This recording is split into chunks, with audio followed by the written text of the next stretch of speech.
Hello friends, welcome to my YouTube channel. तो प्राणियों में संरचनात्मक संगठन NCERT line by line series में आपका स्वागत है। तो हम उस सीरीज़ को आगे बढ़ाते हैं। चलिए, हम सघन संयोजक के प्रकार के बारे में पढ़ रहे थे, तो उसे कंटिन्यू करते हैं। ठीक है, वीडियो स्टार्ट करते हैं।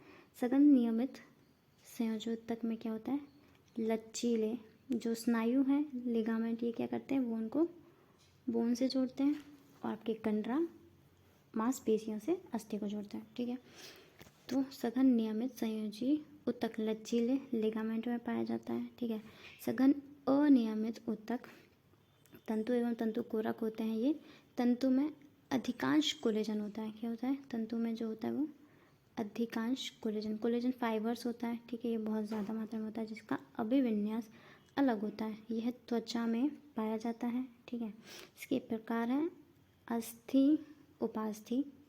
एक विशेष प्रकार के संयोजक है, जो हमने 3 प्रकारों में बांटा था। फर्स्ट था आपका सघन लचीले संयोजक, जिसमें एरियोलर और आपका वसा ऊतक आता है। ठीक है, फिर हमने बांटा था सघन संयोजी ऊतक में, जिसमें नियमित अनियमित था। ठीक है, नियमित में कंडरा और उपास्थि था, कंडरा और लेगामेंट। लेगामेंट क्या होता है, अस्थि को अस्थि से जोड़ता है, और टेंडन क्या होता है, ये मांसपेशी को अस्थि से जोड़ता है। अब हम विशेष प्रकार के संयोजक पढ़ेंगे। तो इसके विशेष प्रकार के संयोजक के प्रकार 3 हैं। ठीक है, तो इसमें आपका अस्थि, उपास्थि और रक्त आता है। ये आपके तरल और कठोर होते हैं। ठीक है, कठोर में आपका आता है अस्थि और उपास्थि, और ये जो आपके रक्त है तरल संयोजक में, तरल विशेष संयोजक में क्या होता है, ये रक्त आता है और लसिका आता है। ठीक है, चलिए आगे देखते हैं हम उपास्थि। ठीक है, उपास्थि का अंतर कोशिकीय पदार्थ ठोस विशिष्ट अनम्य एवं संपीड़न रोधी होता है। ठीक है, संपीड़न रोधी होता है। अब इस ऊतक को बनाने वाली कोशिकाएं उपास्थि अणु होते हैं। उपास्थि कैसे बनती है, उपास्थि अणुओं से बनती है ना, ऑस्टियोसाइट से बनती है।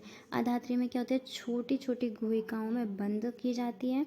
कशेरु के भ्रूण में विद्यमान अधिकांश उपास्थियां वयस्क अवस्था में अस्थि द्वारा प्रतिस्थापित हो जाती है। जो बच्चे होते हैं, जो भ्रूण अवस्था में क्या होता है, अधिकांश बच्चों में क्या अस्थि, जो हमारी रीढ़ की हड्डी होती है, वो नहीं पाई जाती उनमें। उनमें क्या उपास्थि बना होता है, पूरा जो ढांचा बना होता है वो उपास्थि का बना होता है। लेकिन वो जैसे जैसे वयस्क होता जाता है, तो वो जो उपास्थि होती है ना, वो वयस्क अवस्था में क्या होती है, अस्थि में प्रतिस्थापित हो जाती है। ठीक है, वयस्क में कुछ उपास्थि नाक की नोक, हाँ जैसे वयस्क होते हैं, हाँ मैं अडल्ट में क्या होता है, नाक की नोक जो होती है, नोज टिप, राइट, यहाँ पे उपास्थि होती है।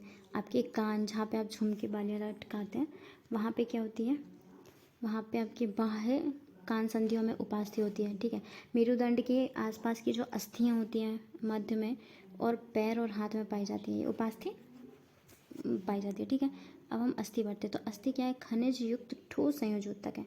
कैसा है ये, ठोस। इसका अनम्य अधात्री कोलेजन फाइबर्स, ठीक है, कोलेजन फाइबर्स तथा कैल्शियम लवण युक्त होती है।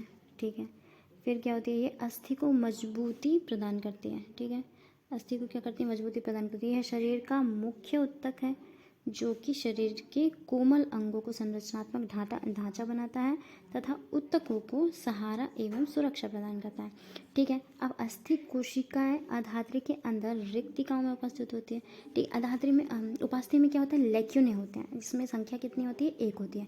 उपास्थि में जो लेक्यूने होते हैं उसमें 1 से 4 संख्या होती है, लेकिन अस्थि में जो लेक्यूने जो अधात्री होती है उसमें रिक्त स्थान होते हैं, उनकी संख्या 1 होती है। ठीक है, पैर की अस्थि, जैसे